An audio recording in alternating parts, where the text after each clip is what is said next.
Pak Surya.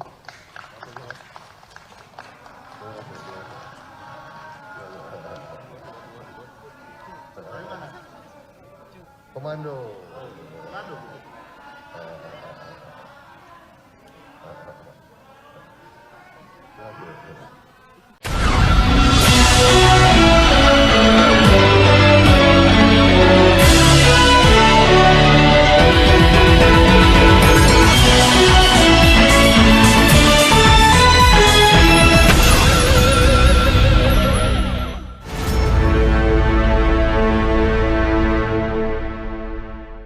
Assalamualaikum warahmatullahi wabarakatuh.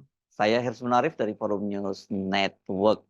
Banyak sekali yang marah, memaki, bahkan mengutuk ketika Ketua Umum Partai Nasdem Surya Paloh mengucapkan selamat kepada Prabowo Subianto dan Gibran Rakabuming sebagai Presiden dan Wakil Presiden terpilih.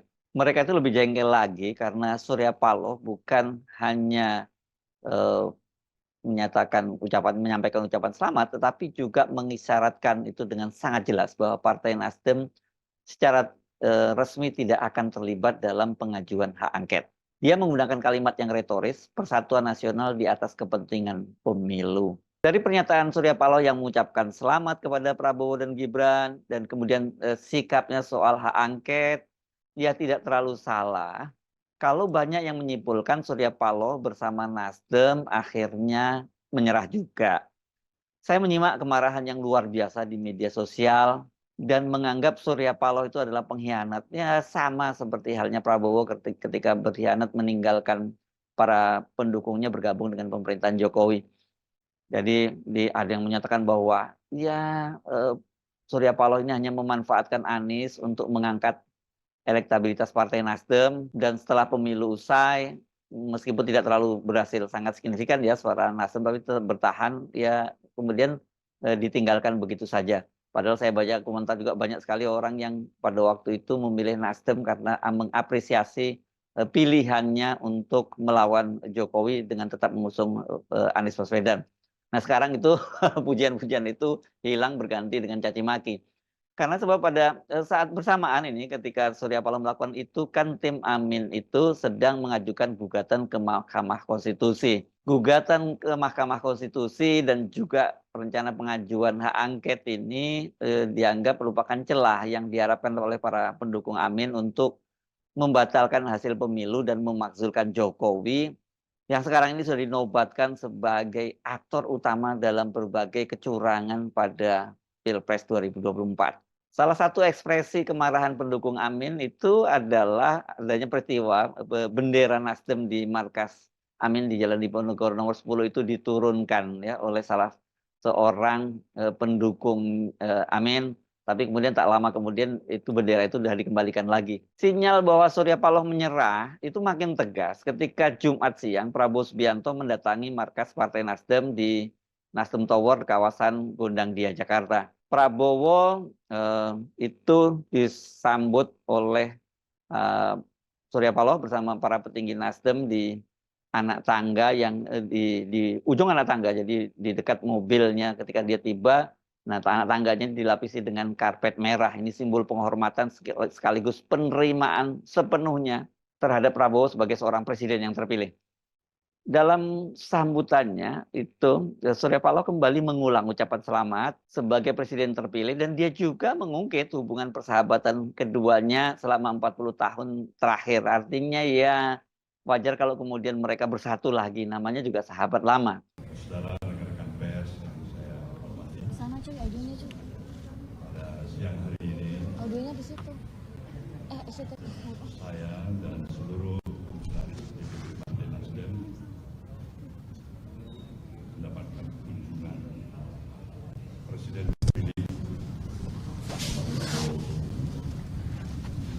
Kunjungan ini adalah kunjungan silaturahmi mengenang sebuah perjalanan panjang di antara hubungan personal kami berdua, tidak kurang dari 40 tahun. Jadi hal yang amat sangat wajar ketika bagi saya pribadi dan tentunya juga Pak Prabowo tetap menginginkan semangat persahabatan yang sudah dibina selama 20 tahun ini bisa terjaga baik untuk bersama-sama menginginkan kehadiran kami berdua dan beserta dengan para tokoh nasional lainnya di negeri ini bisa memberikan suatu penekanan yang berarti bagi progres pembangunan perjalanan kehidupan kebangsaan. Dan tentu kami mengucapkan sekali lagi selamat kepada Pak Prabowo tentu bersama Mas Gibran yang sudah ditetapkan sebagai presiden dan wakil presiden terpilih. Dari ucapan Surya Paloh tadi sesungguhnya sudah clear ya bahwa Surya Paloh bersama Nasdem tidak akan mengusik lagi keterpilihan Prabowo Gibran baik melalui Mahkamah Konstitusi apalagi hak angket. Kalau toh Nasdem seperti dikatakan oleh Anies Baswedan masih mengirimkan tim pengacaranya sebagai bagian dari tim hukum Amin, ya saya kira ini semacam apa ya, basa-basi, semacam fatsun politik loh, karena sampai sekarang secara resmi koalisi perubahan itu belum bubar gitu. Nah setelah kemudian menyatakan memberikan ucapan selamat, tentu saja pertanyaan berikutnya itu apakah Surya Paloh itu melakukan itu tanpa ada pretensi apapun, tanpa ada imbalan apapun? Apakah kemudian Surya Paloh bersama Nasdem itu akan segera bergabung dalam pemerintahan Prabowo Gibran? Sambil bercanda dan terkesan sambil lalu, Prabowo Subianto itu ketika ditanya wartawan, dia menyatakan bahwa dia selalu menawari dan mengajak Surya Paloh. Saya selalu menawari. Saya selalu mengajak. Benar kan? Ya, iya. Ya. Oke ya. Baik. Jadi saya pikir sudah clear ya, nggak perlu diperdebatkan lagi bahwa bab perlawanan Surya Paloh terhadap hasil Pilpres bersama Timnas Amin itu sesungguhnya sudah tutup buku. Surya Paloh bahkan bersiap-siap membuka lembaran baru bersama pemerintahan Prabowo Gibran yang merupakan kepanjangan tangan dari pemerintahan Jokowi. Sampai saat ini seperti itulah stigmanya. Entah nanti kalau kemudian Prabowo bisa menunjukkan bahwa itu bukan bagian dari taktik, bagian dari siasah dia, sampai dia kemudian nanti ditetapkan dan dilantik menjadi seorang presiden.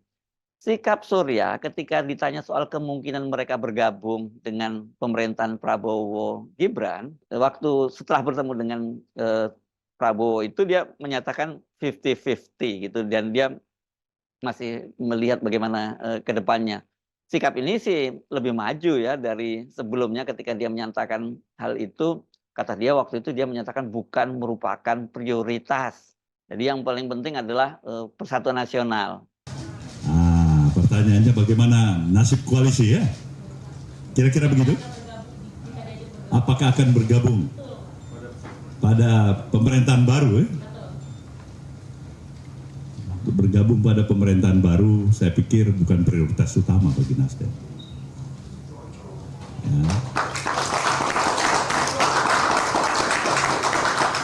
Kemungkinan tetap bergabung maupun tidak bergabung itu sama posisinya hari ini.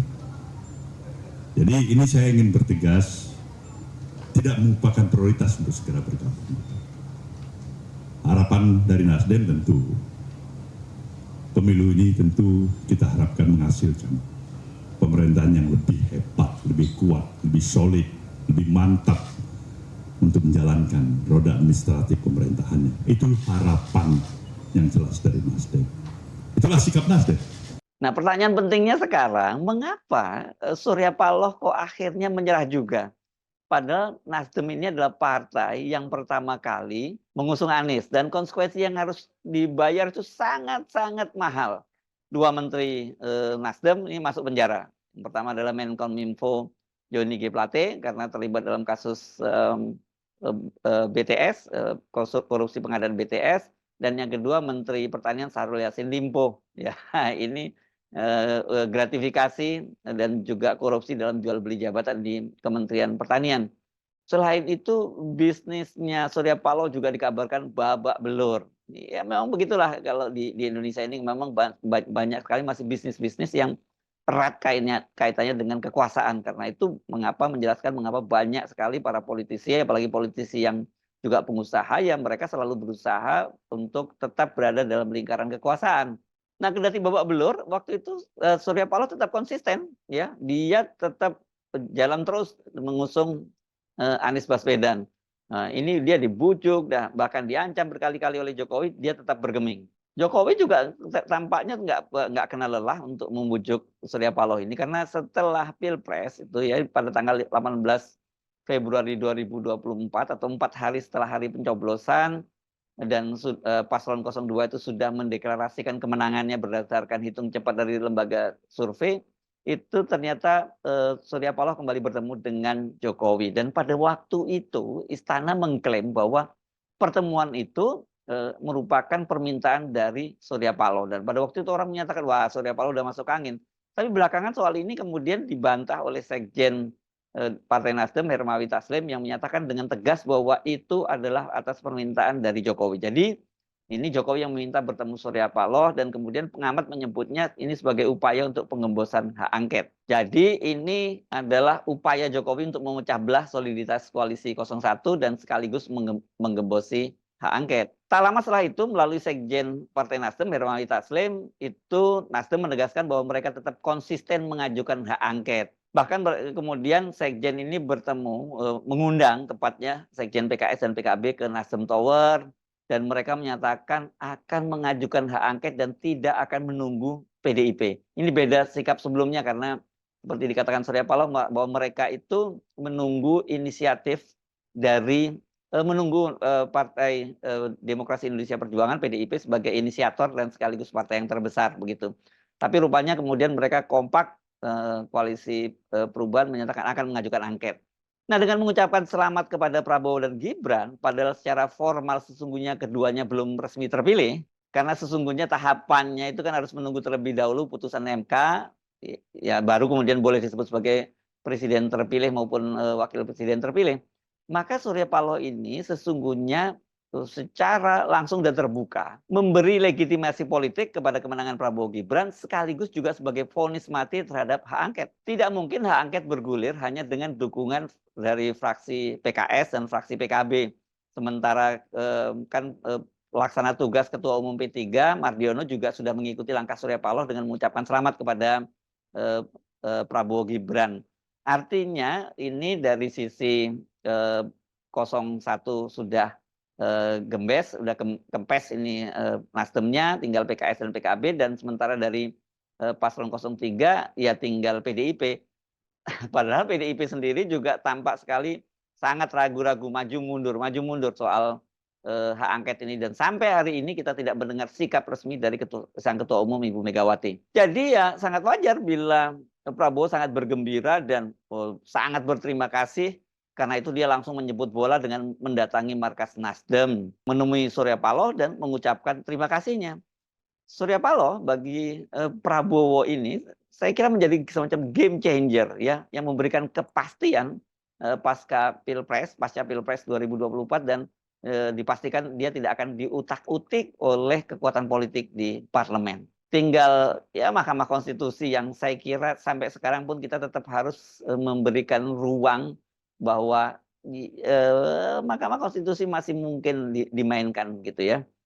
Dengan munculnya berbagai fakta kecurangan yang dilakukan oleh rezim Jokowi, Prabowo kan pasti sangat paham hak angket itu bila sampai bergulir di DPR itu bisa menjadi bola liar. Tidak hanya memakzulkan Jokowi tapi juga membatalkan hasil pemilu. Nah, itu artinya mimpi Prabowo menjadi presiden yang sekarang ini sudah di depan mata itu ya bisa batal, padahal ini kan dia merupakan pemilu atau pilpres yang keempat ya. 3 kali menjadi calon presiden dan 1 kali menjadi wakil presiden. Jadi upaya dia yang berdarah-darah, susah payah dan menunggu beberapa 20 tahun itu tiba-tiba saja bisa berantakan karena kalau sampai itu hak angket bergulir.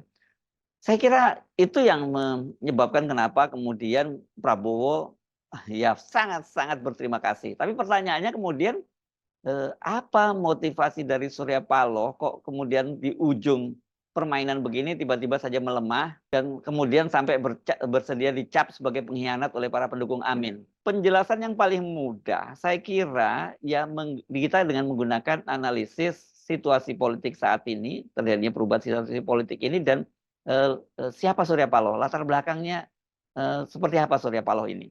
Sebab kalau lihat sikap Surya Paloh yang terus melawan sejak masih Orde Baru dan kemudian juga berlanjut sekarang ini dengan pemerintahan pemerintahan Jokowi yang juga didukung dia, itu agak mengejutkan kalau kemudian dia tiba-tiba melemah begitu saja.